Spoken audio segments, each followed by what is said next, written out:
Salut, j'espère que tu vas bien pour ce nouvel épisode de Cap Copywriting. On continue aujourd'hui avec ce livre Where Stellar Messages Come From de John Avib, où hier on a vu un petit peu comment arriver à définir l'état de conscience du client et pour pouvoir arriver à avoir une page qui soit cohérente avec lui. On a vu aussi, on a parlé des peurs et des motivations. Et aujourd'hui, on va s'atteler à commencer à mettre en place un petit peu cette page. Déjà, ce qu'elle nous dit, c'est qu'il faut rédiger notre page pour 20 à 35% de vos visiteurs, pas plus. Pourquoi? Parce que sur ton site, il va y avoir des clients à la recherche d'assistance client, des gens qui veulent se mettre à niveau, des gens qui veulent acheter, des gens qui veulent, je sais pas, des informations, des gens qui sont pas qualifiés, qui viennent juste se balader, qui sont tombés là par hasard. Bref, il y a plein de monde.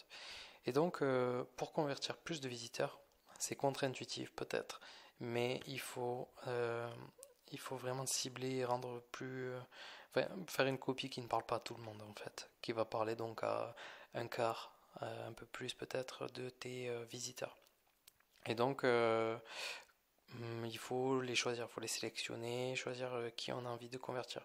Pour ça, je t'invite à revoir cet épisode qui s'appelle, enfin je sais plus comment il s'appelle, mais en tout cas c'est avec Greg Simpson, The Direct Mail Solution, où il nous donne une manière de pouvoir segmenter simplement et efficacement nos clients. Si tu as déjà un business qui a des clients, ben, c'est très simple à faire et franchement, tu vas pouvoir retrouver des patterns, des schémas qui se répètent parmi tes clients et vraiment assumer le fait de parler que à ces clients-là parce que c'est eux qui te rapportent de l'argent. Il y en a plein qui te rapportent un petit peu d'argent, mais bon, c'est comme tu dis, enfin, comme on connaît la règle du 80-20 en fait.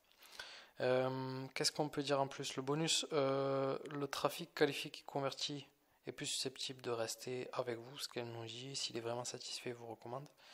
Et une fois que vous avez reçu le message approprié pour ce segment, vous pouvez acheter plus de trafic pour ce segment. Si tu vois que ça, tu valides, tu vois que ça fonctionne, le message avec un segment, eh ben, tu peux passer à de la pub et ramener plus de monde sur ton site. Si vous ne savez pas encore qui cibler, voilà ce qu'elle nous dit, vous pouvez essayer deux grands groupes et créer des titres ciblés sur chacun. Tu vois, tu A/B test ces titres-là et tu vois ce qui fonctionne mieux. C'est simple. Donc là, maintenant, qu'est-ce qu'on sait? On a vu la motivation du lecteur qu'on a déterminé avec l'état de conscience. On a une proposition de valeur avec les bénéfices, les douleurs, les désirs qui vont avec. Et il va falloir, pour ta copie, commencer à préparer les preuves sociales, les raisons d'y croire pour en gros traiter les objections. Ça peut être, il peut y avoir des garanties aussi, des bonus, bon, il va falloir des témoignages forcément. Mais maintenant, qu'est-ce qui nous intéresse également, c'est de savoir comment est-ce qu'on va choisir les messages, comment est-ce qu'on va swiper, donc sélectionner des messages des visiteurs, des clients, pour enrichir notre copie. Ce qu'elle nous dit, qu'est-ce que vos meilleurs messages proviennent de vos visiteurs, clients, prospects. Euh, Ces messages sont écrits dans un langage naturel, dans la mesure du possible. Ils s'adressent souvent spécifiquement aux caractéristiques même qui conduisent à certains avantages souhaités. Ils utilisent un ton et une voix qui peuvent influencer les décisions de personnalité de votre marque. Donc oui, c'est quelque chose qui est ça, qui m'intéresse beaucoup. Donc arriver à donner de la personnalité dans la copie, tu peux t'inspirer. Oui, de ce que disent les clients, s'il y a quelque chose qui revient, de la manière dont tu parles, si tu cibles une certaine catégorie de personnes, tu vas peut-être avoir un certain langage qui va revenir. Eh ben, tu peux l'utiliser. Après, il n'y a pas que ça. Enfin, dans tous les cas, après, pour trouver ces messages, il n'y a pas de miracle. Pour les reconnaître, ce qu'elle nous dit, c'est que en gros, ça va être les plus marquants. Si tu vois des trucs qui pop up dans ta tête, tu dis, bah, ça, je vais l'utiliser dans ma copie. C'est vraiment une question de feeling.